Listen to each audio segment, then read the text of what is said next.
வணக்கம். இன்னைக்கு என்ன பார்க்க போறோம்னா, மாதவிடாய் கோளாறுகள், மாதவிடாயின் போது ஏற்படுகின்ற வலி, அடிவயிற்று வலி, அதிக உடல் சூடு, சினைப்பை நீர்க்கட்டிகள், தோல் ஏற்படுகின்ற சிறு சிறு தோல் வியாதிகள் நீங்கி தோல் பளபளப்பு வர ஒரு சின்ன டிப்ஸ் சொல்றேன்.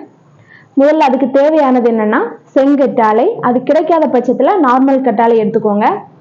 நார்மலா எல்லாருமே கற்றாழைய சாதம் வடிச்ச தண்ணி இல்லைன்னா நார்மல் வாட்டர்ல தான் கழுவி சுத்தம் பண்ணுவாங்க. அப்படி பண்றதுனால அதோட முழு மருத்துவ பயனும் கிடைக்காது. அதோட முழு மருத்துவ பயனையும் பெற என்ன பண்ணலாம்னா, முதல்ல ஒரு கற்றாழை எடுத்துக்கோங்க. அதோட தோல் சீவி உள்ள இருக்க ஜெல்ல ஒரு பாத்திரத்துல போடுங்க. அது கூடவே 4 கிராம் கடுக்காய் பொடி போட்டு நல்லா பிசையணும். பிசையும் போது ஒரு 1/2 டம்ளர் அளவு ஜூஸ் கிடைக்கும். அந்த ஜூஸ் கூடவே 2 ml நெய் பிளஸ் 3 கிராம் சீனி சேர்த்து நல்லா மிக்ஸ் பண்ணி 90 நாள் தொடர்ச்சியா சாப்பிடணும். காயகற்ப முறைப்படி கற்றாழை யூஸ் பண்ணணும்னா அதுக்காக சில உணவு கட்டுப்பாடுகள் இருக்கு.